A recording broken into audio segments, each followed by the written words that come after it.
আজ 1 ফেব্রুয়ারি 2024। সোয়া 6টায় ঘুম থেকে উঠলাম। উঠে ঘরদোর পরিষ্কার করে কিছু কাগজপত্র নিয়ে বসলাম। বাবার ডেথ সার্টিফিকেট আনতে গিয়েছিলাম দুদিন আগে পৌর ভবনে। সেখান থেকে বলল ওখানে পাওয়া যাবে না, অন্য একটা জায়গায় অন্য অফিসে যেতে হবে। আজকে সেইখানে যাব। সব কাগজপত্র মনে করে নেওয়া, তাও কোন জিনিসের জন্য? না, বাবার ডেথ সার্টিফিকেট যেন পেয়ে যাই। এইভাবে ডেথ সার্টিফিকেটের জন্য এই অফিস ওই অফিস আর করতে পারছি না আমি। জামা কাপড় কাচা ছিল, সেগুলোকে মেলতে হবে। একটু ড্রাই ফ্রুটস আর কাড়া খেয়ে নিলাম। কয়েকদিন হলো ফার্নিচারগুলো ভীষণ ময়লা হয়েছে, একটু না মুছলেই নয়। আজকে মুছে নিচ্ছি।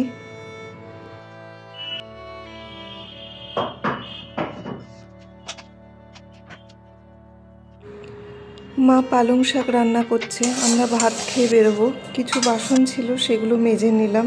বাবা আজ যাচ্ছি, গুরু আসছি, ঠিক মতো যেন কাজটা হয়ে যায়। এই যে কি প্রচণ্ড যন্ত্রণা বলে বোঝানো যাবে না। সব কিছু মনের মধ্যে চেপে রেখে কাজগুলো একের পর এক করে যেতে হবে। মা তৈরি হয়ে গেছে, এবার আমরা বেরোবো। কিছু কাগজ জেরক্স করবার ছিল, সেটা করলাম। কোনো ক্যাব পাচ্ছিলাম না, ভেতরের রাস্তা দিয়ে এই রিকশায় করে মাকে নিয়ে পৌঁছলাম বিধাননগর পৌর নিগমে। অনেকক্ষণ অপেক্ষা করবার পর জানতে পারলাম আরও কিছুদিন লাগবে ডেথ সার্টিফিকেট পেতে। আমি একাই আসতে চেয়েছিলাম, কিন্তু মা আমাকে একা ছাড়েনি। অফিসে কাগজগুলো জমা দিতে দিতে ঝরঝর করে কেঁদে ফেলেছিলাম। আমাকে সামলাতে গিয়ে মাও খানিকটা বিধ্বস্ত হয়ে গেছে। বাড়ি ফেরার পথে পাড়ার এক ভাইয়ের সাথে দেখা হলো। ওপরে ঘরে এসে বাবাকে বললাম, বাবা তোমার ডেথ সার্টিফিকেটের জন্য আজকে গিয়েছিলাম। মায়ের শরীরটাও একটু খারাপ লাগছে।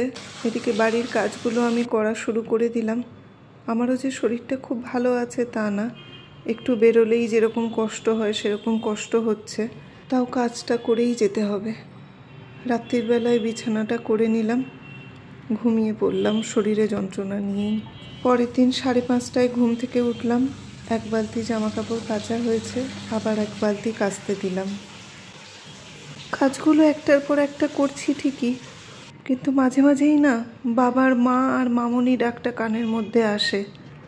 ওই একটা মানুষই তো মা বলে ডাকতো। বেশ সকাল হয়েছে, কিন্তু মেঘ আর কাটছে না, কিরকম একটা আবছা অন্ধকার চারদিকে।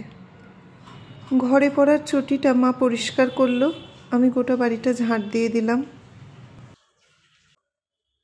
মা কাড়া করে এনে দিল, ড্রাই ফ্রুটস আর কাড়া খেলাম আমি আর মা। এবার কিছু বাসন পড়ে রয়েছে, সেগুলোকে মেজে ফেলতে হবে। মা চাল ধুয়ে রেখেছে, ভাত হবে। আজকে মাশরুমও করব। অনেক দিন যোগাসন করিনি, আজকে থেকে আবার শুরু করব যোগাসন করা। শরীরটাকে তো ঠিক রাখতেই হবে।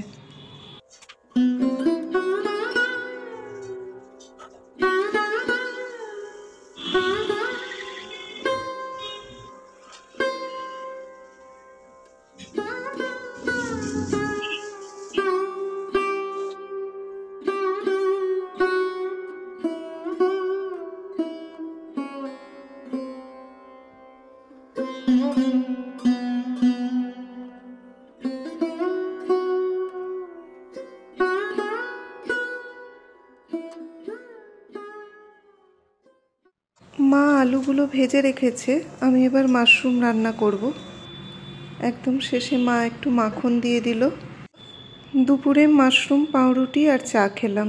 মা বলল আলু আর পেঁয়াজ নাকি শেষ হয়ে গেছে। আমি বললাম, না, তোমার ভুল হচ্ছে কোথাও, এত তাড়াতাড়ি তো শেষ হওয়ার কথা না। আলুর শিকড় বেরিয়ে গেছে।